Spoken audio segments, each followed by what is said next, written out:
तो hello guys, welcome back. तो आज की भाई सोलेंगे चैप्टर 153 को कवर करेंगे, लेकिन उससे पहले भाई हमारे चैनल को सब्सक्राइब और वीडियो को लाइक जरूर कर लें। तो बिना किसी देरी के शुरू करते हैं। तो भाई स्टार्टिंग में भाई जो वोजिन चल रहता है उसकी भाई चेयरमैन बनने की जो न्यूज रहती है वो भाई पब्लिक हो जाती है। तो ये भाई न्यूज देखने के बाद भाई जो जिना रहती है वो कहती है कि मैंने सुना था कि पिछले चेयरमैन की हत्या कर दी गई थी, लेकिन मुझे नहीं लगा था कि इतनी जल्दी एक स्टनर को चेयरमैन की जगह दे दी जाएगी। वैसे भी आजकल पता नहीं इस देश में क्या होता रहता है और बाकी देशों का भी यही हाल है। तो भाई जो जीना रहती है वो भाई पीछे मुड़ के देखती है कि उसकी मम्मी काम कर रही है, और तभी भाई जो जीना रहती है वो अपने मम्मी को भाई पीछे से जाकर कहती है कि मॉम। तो यहाँ पर भाई जो जीना की मॉम रहती है वो कहती है कि जीना, अगर तुम्हारे पास थोड़ा समय हो तो तुम इस खराब खाने को डस्टबिन में फेंक दो। तो यहाँ पर भाई जो जीना रहती है वो कहती है कि नहीं, मेरे हाथ इतने खाली नहीं है, वैसे भी मैं बहुत आलसी हूँ। और भाई इतना कहने के बाद भाई जो जीना रहती है वो भाई सोचने लगती है और कहती है कि मॉम, हमें यहाँ से चलना चाहिए। तो यहाँ पर भाई जीना की बात सुनने के बाद भाई जो जीना की मॉम रहती है वो कहती है कि तुम्हारे कहने का मतलब है कि हम ये घर छोड़ दें, लेकिन अब भी ये घर मुझे बहुत पसंद है। तो भाई यहाँ पर जो जीना रहती है वो फिर से कहती है कि इस पुराने अपार्टमेंट में ऐसी क्या बात है। तो यहाँ पर भाई जो जीना की मॉम रहती है वो कहती है कि ये घर भले ही पुराना हो सकता है, लेकिन मुझे अब भी ये घर बहुत पसंद है। और यहाँ पर भाई जो जीना रहती है वो भाई जाने लगती है। तो यहाँ पर भाई जो जीना की मॉम रहती है वो कहते हैं कि मेरी प्यारी बेटी, क्या तुम सभी कपड़ों को तह करके रख दोगी। तो यहाँ पर भाई जो जीना रहती है वो कहती है कि मैं सिर्फ आपकी प्यारी बेटी हूँ, वो भी जब आपको मुझको घर का काम कराना होता है। और भाई यहाँ पर जो जीना रहती है वो भाई कपड़ों को फोल्ड करने के लिए भाई जाने लगती है। और भाई यहाँ पर जो जीना रहती है वो भाई सामने देखती है। तो यहाँ पर भाई जो टोकरी रहती है वो गिर जाती है। भाई यहाँ पर जो जीना रहती है वो भाई कस के चिल्लाती है कि मॉम। तो भाई यहाँ का सीन शिफ्ट होता है। तो उसके बाद में भाई हम दो बंदों को देखते हैं। तो उसमें से भाई एक व्हाइट शर्ट वाला बंदा रहता है, वो भाई कहता है कि क्या ये अफवाह सच है, वे लोग इस समय आर्यन गिल्ड आ रहे हैं। तो भाई जो दूसरा बंदा रहता है वो भाई कहता है कि हाँ, ऐसा लग तो रहा है, लेकिन फिर भी मुझे इस बात पर यकीन नहीं है। और हम भाई यहाँ पर थॉमस एंड्रे को देखते हैं, जो भाई पहुंच चुका होता है भाई आर्यन गिल्ड के अंदर। और भाई थॉमस को देखने के बाद भाई जो जियो रहता है भाई उसकी भाई फट जाती है बिल्कुल। और भाई सोचने लगता है कि मुझे इस बात पे विश्वास नहीं हो रहा है कि इस समय थॉमस एंड्रे हमारे ऑफिस में है। और इतना ही नहीं, जर्मनी का सबसे पावरफुल हंटर लेनार्ड नियरमैन भी यहाँ पर आया है। और भाई जो लोग भाई लेनार्ड नियरमैन को नहीं जानते वो भाई जाके हमारे चैप्टर 142 को देखो, और भाई इसकी लिंक जो है वो भाई डिस्क्रिप्शन में दे दूंगा। और इन्हों को आए 2 घंटे हो चुके हैं, आप कहाँ हैं, कृपया फोन उठाइए। और भाई यहाँ पर लेनार्ड नियरमैन जो रहता है भाई सोच रहा होता है कि यहाँ तक कि थॉमस एंड्रे भी जिन्हों को देखने के लिए आया है, और क्या मैं उससे आज मिल पाऊंगा।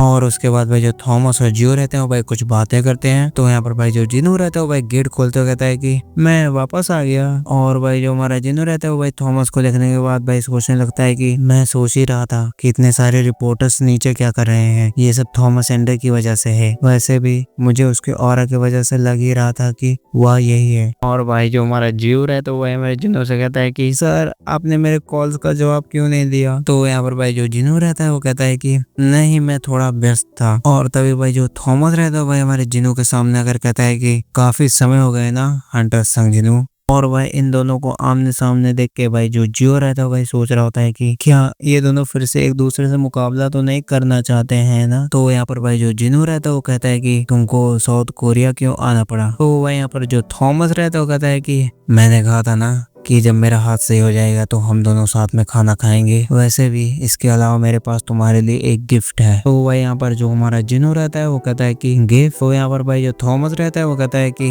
मुझे खुशी हुई कि तुम इस चीज के लिए इंटरेस्टेड हो। वैसे हम और कई बातें करें, और जो गिफ्ट है वो भी बहुत ज्यादा खतरनाक है। तो भाई यहाँ पर जो जिनू रहता है वो भाई सोच रहा होता है कि खतरनाक क्या, ये कोई बम वम तो नहीं है। और यहाँ पर भाई जो जियो रहता है वो कह रहा होता है कि सर, मुझको इसकी बातों पर विश्वास नहीं है, ये कोई ट्रैप भी हो सकता है। और उसके बाद भाई जो लेनार्ड नियरमैन रहता है भाई हमारे जिनू को कहता है कि मैं लेनार्ड नियरमैन हूँ संग जिनू। और भाई जो हमारा जिनू रहता है भाई सोच रहा होता है कि क्या ये हंटर सुरक्षा के लिए मदद मांगने के लिए तो नहीं आया है। और भाई यहाँ पर जो थॉमस रहता है भाई हमारे जिनू को कहता है कि क्या हम चले हंटर संग जिनू। और भाई जो लेनार्ड नियरमैन रहता है वो भाई थॉमस को कहता है कि हे, तुम कैसे बिना पूछे जा सकते हो? मैंने भी हंटर संजीनू से मिलने के लिए 2 घंटा इंतजार किया है। तो भाई यहाँ पर जो भाई थॉमस रहता है वो कहता है कि मुझे नहीं फर्क पड़ता, मैं यहाँ पर जो बात करने वाला हूँ वो टॉप सीक्रेट है और इसमें तेरी कोई जगह नहीं है। और भाई यहाँ पर जो थॉमस रहता है वो भाई हमारे जिनों को लेकर चला जाता है। और भाई हम यहाँ पर भाई देखते हैं दोनों भाई साथ में बैठकर भाई खाना ना खा रहे होते हैं। और उसके बाद में भाई जो थॉमस रहता है वो भाई चुटकी बजाते हुए कहता है कि अरे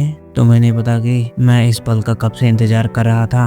और तभी भाई जो थॉमस का बंदा रहता है भाई एक सूटकेस रखता है और भाई इसको देख के जो भाई हमारा जिनो रहता है भाई सोच रहा होता है कि ये क्या चीज है। और भाई जो थॉमस रहता है भाई हमारे जिनो को कहता है कि मिस्टर सन, क्या तुम इसकी पावर को फील कर सकते हो? और तभी भाई जो थॉमस रहता है वो भाई खोलता है और भाई सूटकेस में से भाई रेड कलर का भाई ऑरा निकल रहा होता है उस चीज का। तो यहाँ पर भाई जो हमारा जिनो रहता है भाई सोच रहा होता है कि रुको, क्या ये केमिस्ट और भाई ये डैगर जो रहता है वो भाई कतई खतरनाक लग रहा होता है। तो यहाँ पर भाई जो थॉमस रहता है भाई हमारे जिनो की तारीफ करते हुए कहता है कि इम्प्रेसिव, तुमने एक ही झलक में पता लगा लिया कि ये किस चीज से बना है। तो उसके बाद भाई यहाँ पर जो थॉमस रहता है भाई खाते हुए भाई बताने लगता है हमारे जिनो को कि जब मेरा केमिस्ट के साथ पंगा वंगा हुआ था तो उस समय मैंने उसका दांत उखाड़ लिया था। तो मैं इसको एक तलवार बनाने की सोच रहा था लेकिन इसका साइज थोड़ा छोटा था तो इसीलिए मैंने इसका डैगर बनवा दिया। तो यही सब कह रहा होता है भाई हमारे जिनो को। और उसके बाद में भाई जो हमारा जिनो रहता है भाई डैगर को उठाता है और भाई यहाँ पे जो केमिस्ट का डैगर रहता है भाई उसकी जो अटैक रहती है भाई 1500 प्लस रहती है। और भाई जो हमारे जिनो का नॉर्मल डैगर रहता है उसका भाई 220 ही अटैक रहता है। और उसके बाद में भाई जो हमारा जिनो रहता है भाई इसी डैगर का मतलब टेस्ट ड्राइव लेता है। और थॉमस जो रहता है भाई हमारे जिनो को कहता है कि मिस्टर संग, ये जो डैगर है ये मुझे भी काटने का दम रखती है, क्या तुम मेरे उपहार से मुझे ही मारने की सोच रहे हो? और भाई जो हमारा जिनू रहता है भाई सोच रहा होता है कि ये कोई नॉर्मल डैगर नहीं है। और भाई ये सब देख के भाई जो लॉरा रहती है और भाई कुछ लोग रहते हैं भाई कुछ ज्यादा ही हैरान होते हैं। और भाई जो हमारा थॉमस रहता है भाई लॉरा को कहता है कि लॉरा,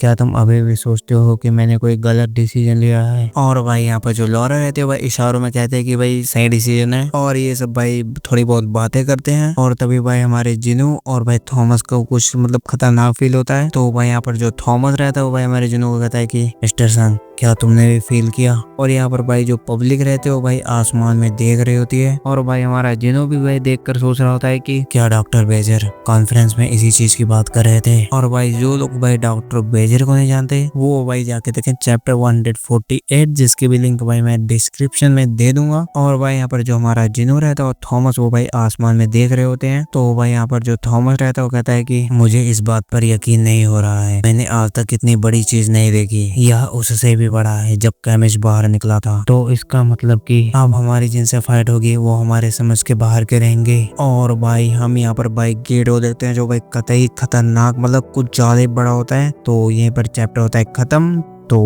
बाय बाय।